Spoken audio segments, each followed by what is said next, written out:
Un destin. L'émission de Laurent Delahousse sur France 2, brosse un portrait très émouvant de l'ancien garde des Sceaux, à qui l'on doit l'abolition de la peine de mort. À 90 ans, cet homme secret se livre sur les moments marquants de sa vie. Il cite volontiers un proverbe arabe auquel il est attaché, « Ce que tu n'as pas dit t'appartient. Ce que tu as dit appartient à tes ennemis ». C'est peu de dire que Robert Badinter est secret, discret, rare. Ce portrait que lui consacre Alexis de La Fontaine sur France 2 en est d'autant plus précieux.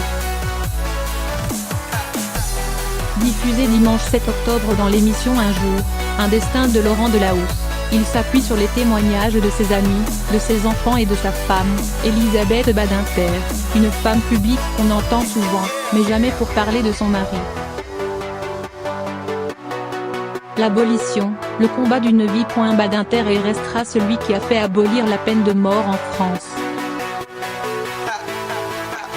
Son discours à l'Assemblée nationale, en septembre 1981, est de ceux qui sont entrés dans l'histoire. Demain, les pages sanglantes de notre justice seront tournées. Ce combat fut celui de sa vie, et il fut très rude. Ne faut pas oublier combien cet homme a été détesté, méprisé, haï dans la France des années 70. Robert Badinter était l'avocat qui défendait les assassins, qui leur évitait la guillotine. Il arrivait au tribunal sous les insultes et les crachats, recevait des lettres de menaces d'une rare violence. Mais il n'a jamais douté, jamais planché, car il savait que sa cause était juste. Si, comme moi, vous êtes sensible à la beauté des grandes plaidoiries, vous serez bouleversé par les archives sonores des procès de Robert Badinter. Ceux de Roger Bontemps et de Patrick Henry. Quand l'éloquence le dispute à l'émotion vive. Le principe de cette émission, Un jour un destin, est de s'arrêter sur les moments décisifs de la vie d'une personnalité. La date de 1983 renvoie à un épisode à couper le souffle. Badinter reçoit un coup de fil pour lui apprendre que Klaus Barbie vient d'être arrêté. Le criminel nazi va être conduit en France pour être jugé. Le ministre de la Justice n'en laisse rien paraître, mais le choc est énorme.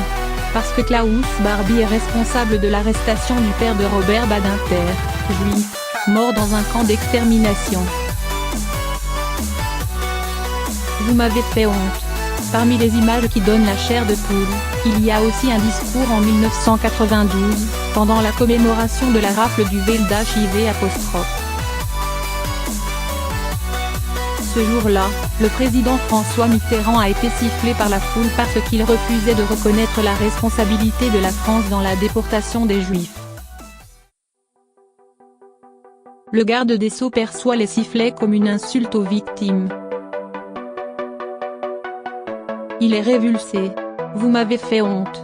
Vous m'avez fait honte, je ne demande que le silence que ces morts appellent.